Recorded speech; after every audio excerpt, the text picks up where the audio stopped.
Welcome back my YouTube channel प्रतिष्ठा academy. चलिए भाई शुरू करते हैं आज की क्लास को। देखिए क्लास शुरू करने से पहले बता दूं कि भाई जितने भी लोग क्लास को देख रहे हैं पूरा देखिए।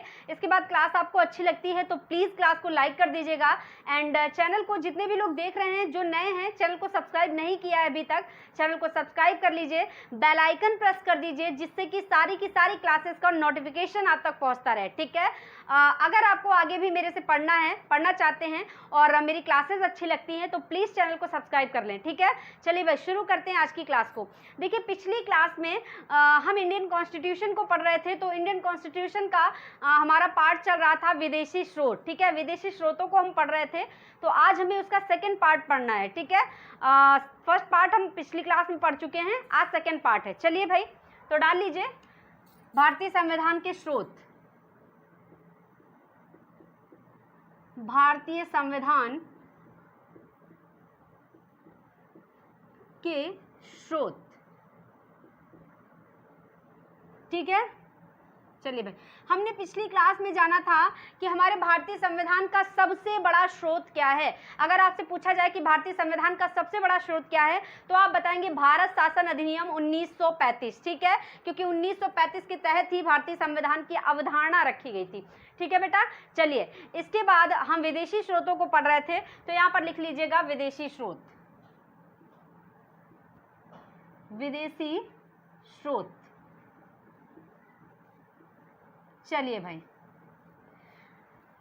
हमने कनाडा तक कंप्लीट कर लिया था, 5 हमने कंप्लीट कर लिए थे कनाडा तक। ठीक है, आज का हमारा जो है वो है आयरलैंड, तो छठे नंबर पर लिखिएगा आयरलैंड।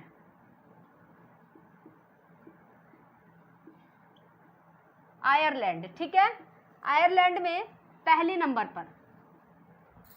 आयरलैंड से क्या लिया गया है? आयरलैंड से नीति निर्देशक तत्व।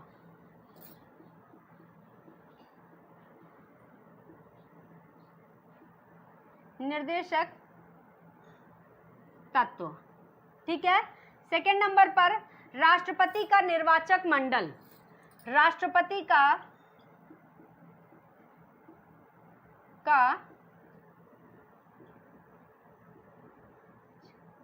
निर्वाचक मंडल। ठीक है, राष्ट्रपति का निर्वाचक मंडल दिख रहा है, बिल्कुल। चलिए तीसरे नंबर पर राज्यसभा में मनोनीत सदस्य। क्या है? राज्यसभा में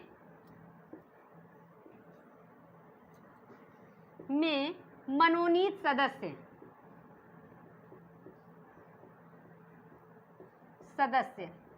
ठीक है, तो ये 3 जो हैं ये आयरलैंड से लिए गए हैं। कौन कौन से? नीति निर्देशक तत्व, राष्ट्रपति का निर्वाचक मंडल और राज्यसभा में मनोनीत सदस्य। ठीक है, अब देखिए इनको हम याद कैसे करेंगे। देखिए कोई बंदा क्या कहता है, अरे यार तुम्हारे नीति और निर्देश भाई मेरी तो समझ में नहीं आते। जब हम आपस में बात करते हैं दोस्तों में बैठकर तो क्या कहते हैं, भाई कोई कुछ कह रहा है कोई कुछ कह रहा है, तो हम कहेंगे अरे यार तुम्हारे नीति और निर्देश हमारी तो समझ नहीं आते, तो अरे यार से आयरलैंड बना लेंगे, नीति निर्देश से नीति निर्देशक तत्व बन जाएंगे। ठीक है, नीति निर्देशक तत्व अगर आपसे कहा जाए कि किस भाग से रिलेटेड हैं तो भाग 4 में नीति निर्देशक तत्वों को रखा गया है। ठीक है, राज्य के जो कर्तव्य होते हैं हम जनता के प्रति, जो अधिकार हमारे हैं जो राज्य हमें देगा। ठीक है, चलिए दूसरे नंबर पर है राष्ट्रपति का निर्वाचक मंडल। ठीक है, तो क्या कह रहे हैं, अरे यार तुम्हारे नीति और निर्देश मेरी तो समझ में नहीं आते, भाई मैं तो राष्ट्रपति द्वारा निर्वाचित हूँ, राष्ट्रपति द्वारा मैं निर्वाचित हूँ, तो राष्ट्रपति का निर्वाचक मंडल। ठीक है, इसके बाद क्या कह रहा है, और राष्ट्रपति द्वारा कहाँ निर्वाचित हूँ? राज्यसभा में। ठीक है, राज्यसभा में निर्वाचित हूँ मैं, तो राज्यसभा में मनोनीत सदस्य। ठीक है, राज्यसभा में राष्ट्रपति के द्वारा कितने सदस्य मनोनीत किए जाते हैं? तो राज्यसभा में राष्ट्रपति के द्वारा 12 सदस्यों को मनोनीत किया जाता है। ठीक है, लोकसभा में 2। चलिए नेक्स्ट है ऑस्ट्रेलिया, लिखेगा 7वें नंबर पर ऑस्ट्रेलिया। ऑस्ट्रेलिया से प्रस्तावना की भाषा। कल की क्लास में बताया था, जो फर्स्ट पार्ट था वहां पर बताया था कि प्रस्तावना जो है अमेरिका से ली गई है। ठीक है, प्रस्तावना अमेरिका से, लेकिन प्रस्तावना की भाषा कहां से ली गई? तो ये ऑस्ट्रेलिया से। लिखेगा प्रस्तावना की भाषा। ठीक है, बिल्कुल भी कंफ्यूजन की जरूरत नहीं, कंफ्यूज होने की जरूरत नहीं। प्रस्तावना की भाषा ऑस्ट्रेलिया से, प्रस्तावना अमेरिका से। ठीक है, नंबर 2 समवर्ती सूची। समवर्ती सूची, ठीक है, समवर्ती सूची मतलब कि राज्य और केंद्र का मिला जुला जो भी मैटर है वो समवर्ती सूची के अंतर्गत आता है। अनुसूची 7 में रखा गया है इसे। ठीक है, चलिए समवर्ती सूची। नंबर 3 केंद्र व राज्य के बीच शक्तियों का विभाजन। सॉरी, केंद्र व राज्य के बीच शक्तियों का विभाजन,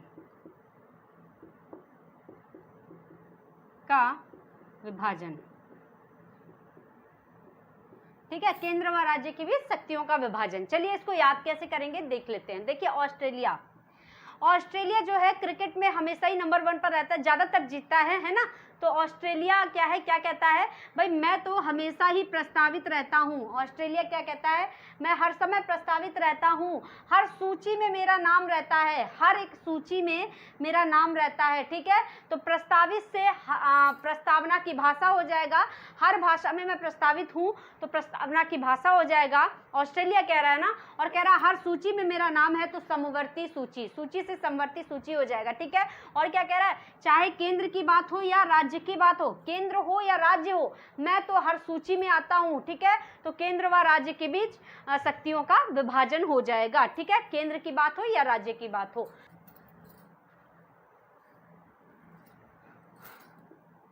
8 नंबर पर लिखेंगे दक्षिण अफ्रीका।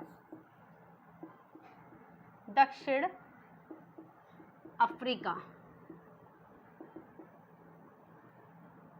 दक्षिण अफ्रीका से क्या लिया गया है, दक्षिण अफ्रीका से एक ही चीज ली गई है जो कि मोस्ट इंपॉर्टेंट है। भाई जो इंपॉर्टेंट है ना, हम उन्हीं को यहाँ पर पढ़ रहे हैं, बाकी चीजों को नहीं। ठीक है, जो पेपर में पूछी जाती हैं ज्यादातर। ठीक है, जो नहीं पूछा जाता कभी उसको देखने की जरूरत नहीं है। तो दक्षिण अफ्रीका से क्या लिया गया, संविधान संशोधन प्रक्रिया। संविधान संशोधन प्रक्रिया। ठीक है, दक्षिण अफ्रीका से संविधान संशोधन प्रक्रिया कैसे याद करेंगे। देखिए दक्षिण अफ्रीका जो है ये क्रिकेट में अधिकतर हार जाता है ना, तो ये क्या कहता है कि भाई मुझे कुछ संशोधन करने की आवश्यकता है। ठीक है, कुछ संशोधन करने की मुझे आवश्यकता है, तो संशोधन से संविधान संशोधन हो जाएगा दक्षिण अफ्रीका। ठीक है, या फिर ऐसे याद कर सकते हैं, कोई कह रहा है देख फ्री में संशोधन करना है तुझे। ठीक है, फ्री में संशोधन करना है, तो देख से दक्षिण, फ्री से अफ्रीका हो जाएगा और संशोधन से संशोधन हो जाएगा। तो संविधान संशोधन प्रक्रिया बहुत इंपॉर्टेंट है, मोस्ट इंपॉर्टेंट है संविधान संशोधन। ठीक है, याद रखेंगे इसे। चलिए भाई, भाग 20 से रिलेटेड है संविधान संशोधन। चलिए भाई नेक्स्ट देखते हैं 9वें नंबर पर रूस। रूस से भी एक ही याद करेंगे, मोस्ट इंपॉर्टेंट जो है मूल कर्तव्य या मौलिक कर्तव्य, कुछ भी लिख लीजिए, मूल कर्तव्य। मूल कर्तव्य कैसे याद करेंगे, देखिए आपका कोई मित्र रूठ गया है, आपका कोई मित्र जो है वो रूठ गया है, रूठ से हम रूस बना लेंगे, रूठ रूस, बात तो एक ही है ना। कोई मित्र रूठ गया है तो आपका कर्तव्य बनता है कि आप उसे मना लें, है ना, क्योंकि आपका मित्र है भाई, दोस्ती इस तरह नहीं तोड़ी जाती है ना। तो चलिए आपका कर्तव्य बनता है आप उसे मना लें, तो रूस, रूठने से हम रूस बना लेंगे, और रूठ रहा है तो क्या है भाई काम, हमारा कर्तव्य है कि हम उसे मनाएं, तो मूल कर्तव्य हो जाएगा। ठीक है, आई बात समझ में। चलिए नेक्स्ट 10वें नंबर पर देखेंगे जापान। जापान, अब जापान से क्या लिया गया है, विधि द्वारा स्थापित प्रक्रिया। द्वारा स्थापित प्रक्रिया। ठीक है, विधि द्वारा स्थापित प्रक्रिया। चलिए भाई इसे याद कैसे करेंगे, जापान, तो पान बनाएंगे। देखिए पान से हम जापान बनाते हैं ना, पान खाना निषेध है भाई, धूम्रपान निषेध है ना, तो पान खाना गलत बात है। और ये विधि मीन्स कानून होता है ना, विधि द्वारा पहले से स्थापित है, पहले से फिक्स है, ठीक है, कि पान खाना धूम्रपान करना निषेध है। तो जो चीज पहले से फिक्स है वो पान है, मतलब जापान हो जाएगा, ठीक है। और विधि निर्माण प्रक्रिया, विधि का जब मतलब कानून का निर्माण करना, वो ब्रिटेन से है, तो कंफ्यूज मत होइएगा, ठीक है। तो विधि द्वारा पान, देखिए पान से जापान बना लेंगे, और पान खाना कानून द्वारा पहले से ही फिक्स है, स्थापित है कि पान खाना निषेध है, ठीक है। आई बात समझ में। तो ये भी टॉपिक हमारा कंप्लीट होता है। स्रोतों का टॉपिक जो है ये 2 पार्ट्स में हमने कंप्लीट कर लिया है। आज से स्रोत कंप्लीट होते हैं। नेक्स्ट मिलेंगे अगली क्लास में, अगले वीडियो में, अगले टॉपिक के साथ, ठीक है। तब तक के लिए सभी को टाटा बाय बाय नमस्कार। सभी लोग चैनल को सब्सक्राइब करें एंड बेल आइकन जरूर प्रेस कर दें।